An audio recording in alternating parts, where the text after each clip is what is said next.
So this week's episode of Fairygon was a very action-oriented episode, while still surprisingly telling quite a bit of story, primarily seen with Marlia as well as Veronica. The first little kind of flashback chunk that we get introduced to in the episode, kind of the template that Fairygon uses, flash back to the past, explore something with the characters, to then back to present day. What we saw with this flashback was very interesting to me because we're seeing essentially a reverse of what you would expect. The way Marlia kind of views Veronica is like the goal, right? The perfect person, she was loved by all, perfect life. She was the devil child, someone who was always disastrous. She always brought misfortune. She never even knew her parents. Like, the people that she was living with in this flashback were not her parents, and she very much hated herself. And then you'll see these moments with Veronica where it seems like she's very blessed, she has a good life. But as the kind of flashback gets going, you start seeing almost a reverse, where the people that Marlia is living with, when she asks, is she a disaster, the man will shake his head no. And then you'll see Veronica essentially in a cell. Like, it's a very interesting technique because it's almost like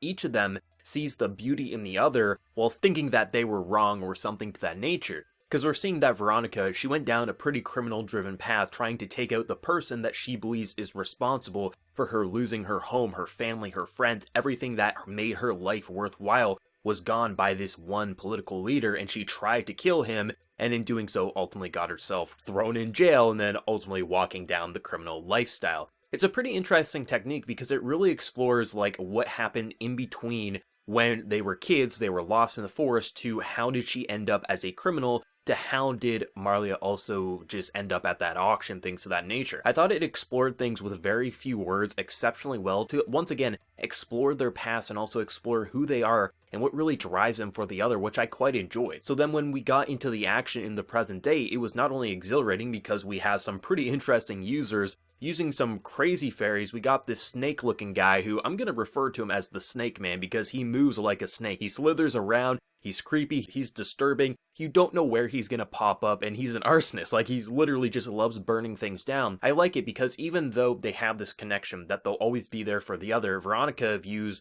who she once was as dead. The current person that she is much more cold, much more ruthless, but even if she tries to kind of present that to the world, of course she's still going to come in for her friend if she can help it, but she also wants to push her away so she doesn't follow her and get herself wrapped up into a life of crime. It's a pretty interesting dynamic because we have Veronica, who has a really cool fairy. Honestly, I think she has my favorite because anytime there's blood exposed on the opponent, she can essentially latch her like fairy into them, and this like smoke will kind of like go through their body and literally eat them from the inside out. And it looks like this man's probably dead after what she did to him. But watching the fight play out, because we got a couple of battles going on, Marlia is kind of out of commission. She can't fight right now. She's too exhausted to use her fairy, so it was really Veronica and Snake Man, as well as Free, and just a really badass character. I liked it because even like when we're focusing on the Free stuff, he isn't such a scumbag that he'll just take someone out. Like, he obviously has honor, which I'm sure not everyone's gonna like. You know, the person doesn't have a weapon, just cut him down so they can't hurt you, but he's not that type of guy, so he of course will try to give them back what he sees as their weapon,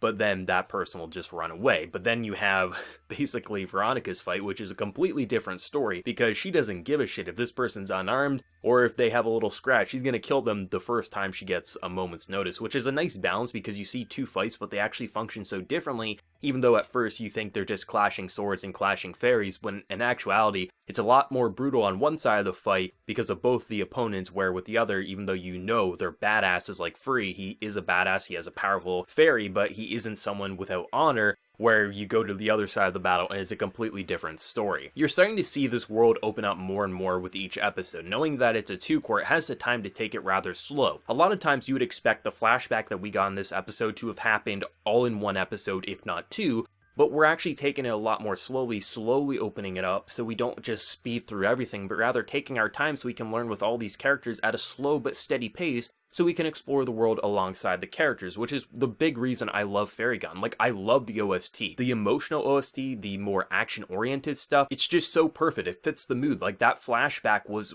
honestly one of the most emotional sequences we've seen in Fairygon, because the music really tied it together with how overall heartbreaking it was with that music, to then when you get into the action sequences, it's just exhilarating, a complete opposite to what we were seeing previous in the episode. And I love that. Fairygon has such an interesting balance that it can explore. The action is always interesting because you got all these personalities, the human versus human combat as well as the fairies, They all function different from the last, but also can be independent. And I just love how the fairies look. I still love how just unworldly they are. They don't fit in with the characters, but they kind of strangely mesh in with the world in a very interesting blended style. So when they look off-putting, if they look disturbing, it just adds to that impact. Like there was one scene like where they were ripping apart a fairy and it looked so unnaturally, and that's what made it so great. If it just matched the character drawings that we're typically seeing with the humans, it would look so weird. It would not pop out like it should because they're fairies. I mean, there is of course some issues with the overall body language for some of the human characters. Sometimes when characters like Free get thrown to the side, it really is just the character model moving like this. There's no actual animation. But when it comes to the actual action fights, like when they're actually clashing head first, they're not like at a distance and you see the fairies go at it, I really like how it looks. It has a very interesting style that almost makes it feel retro,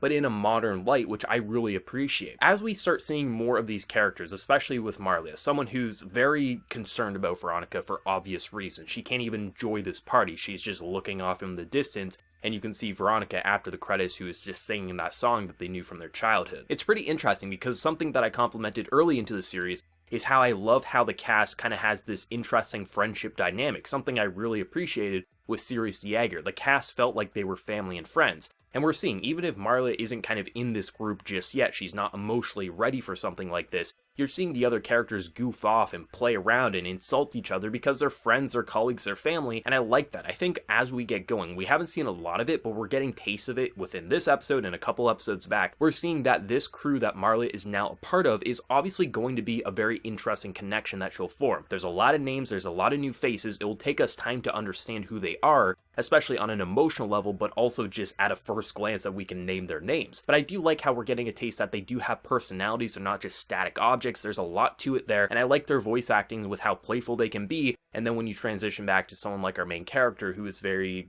just concerned, very worried, it's a completely different story, and I like how some of these characters are picking up that not everything is okay. We got a pretty decent sized cast right now. There's a lot of characters to explore, and if this was a 1-core, I would be terrified because there would be too many pieces at play. But knowing that this is a 2-core, there is so much time that I think this will be the proper length to explore both the world and this large cast of characters, understand why the person who kind of won this war set history in the way that they did. There's so many routes that they can go down, both political, at a world level, but also at a personal character level, and I think as we get to see more of these relationships flourish, I mean, we're already seeing great relationships with Free and Marlia, but as we see how Veronica is going to play a factor into the story, how all the corruption and scandals are going to be explored, there's a lot of interesting roads that they can go down, and I'm really excited for the future of Faragon. In terms of being the action, I think this would probably be my favorite action episode, because I just loved how it was such a different contrast to the two battles that we were following. At a first glance, they look the same, but then when you get into the personalities and behaviors of each of the people fighting, it's a completely different story, even if visually you start thinking it's going to be the same. And then to just see how they actually explored the past and the present with two of the most important characters in this show, Veronica as well as Marlia, I think it really explored quite a lot emotionally. This wouldn't be my favorite episode overall, but in terms of the action, it definitely was. And I think the more we see Veronica, the more I'm going to love this character. I mean, I already love her fairy. It is incredibly dangerous, but I like her personality too, and learning more and more like what's driving her to be such a criminal. Obviously, she has the rage, but there's got to be something that really locked her into this lifestyle that I'm really excited to learn more of, and also to see if Marlia will stick around with this crew, if not jump ship to be a criminal, which obviously Veronica wouldn't want. That's the least thing she would want, even if she's trying to say she doesn't care about her anymore. There's a lot of pieces at play. Voice acting and sound once again on point, a lot of emotion, and I'm really excited for the future of Faragon. I think they got a lot of things to explore and work with, and that makes me very excited for the future. I will mention though, I am starting to see more people. Obviously this won't be the big hit of the season when you got such big names in this anime season, but I am starting to notice that few of the people that were saying like they hated the show, they gave it another shot, and I'm starting to notice more people start connecting with this series more and more. And I truly believe that if it has a really great, satisfying conclusion, like when this show is all wrapped up and people are saying more good things than bad,